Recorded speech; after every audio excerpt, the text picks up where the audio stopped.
Hello, welcome to Session 2 of Healthy Relationships. Brought to you by 2.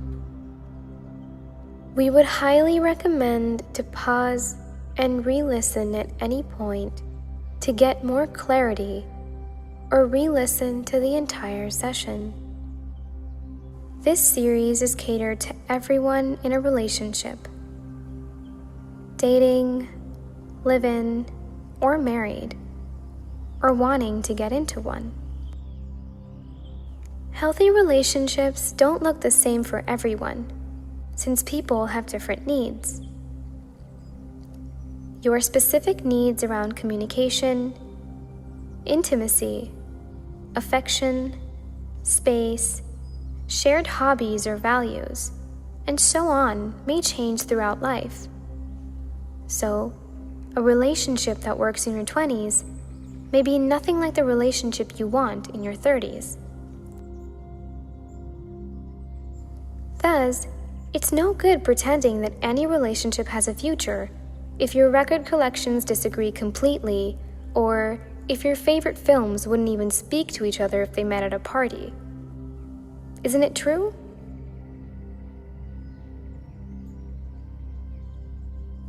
But then how do we know if the relationship is healthy?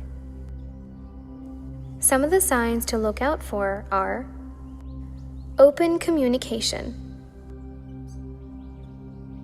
You should be comfortable talking about any issues that come up, from things that happen in everyday life, such as work or friend stress, to more serious issues, such as mental health or finances.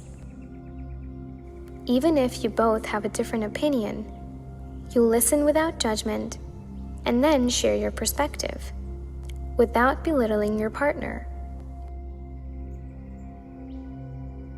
Trust. You don't keep secrets from each other, or when you're apart, you don't worry about them cheating or lying to you. This also means that you feel safe and comfortable with them and know they won't hurt you physically or emotionally. Your individuality.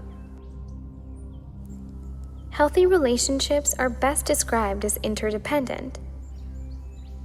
Interdependence means you rely on each other for mutual support, but still maintain your identity as a unique individual. You still have friends and connections outside the relationship and spend time pursuing your own interests and hobbies.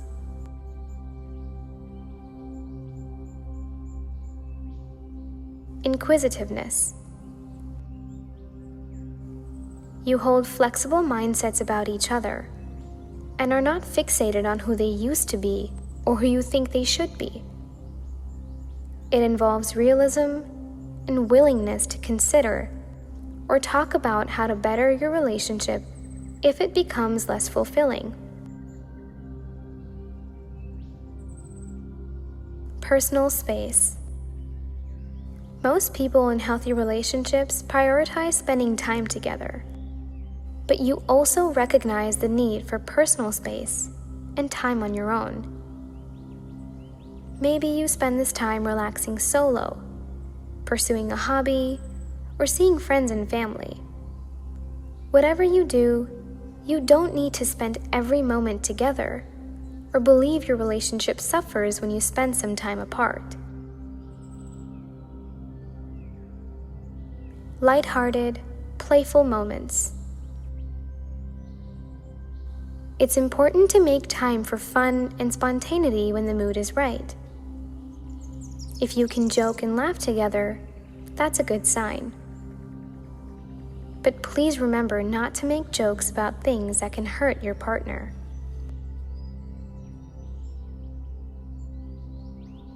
Physical intimacy. Intimacy often refers to sex, but not always. This might involve kissing, hugging, cuddling, and sleeping together. Whatever type of intimacy you share, physically connecting and bonding is important.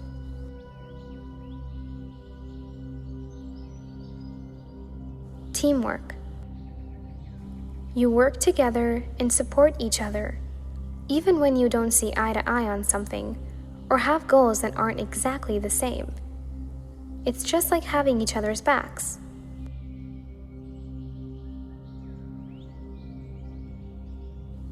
Conflict resolving. Even in a healthy relationship, you'll have occasional disagreements and feel frustrated or angry with each other from time to time. That's completely normal. It doesn't mean your relationship is unhealthy. What matters is how you address conflict. If you can talk about your differences politely, honestly, and with respect, you're on the right track. Partners who address conflict without judgment or contempt can often find a compromise or solution. Take some time to think about these hallmarks and see if your relationship is healthy. Thank you for joining in. Tune in to our next session where we talk about red flags in relationships.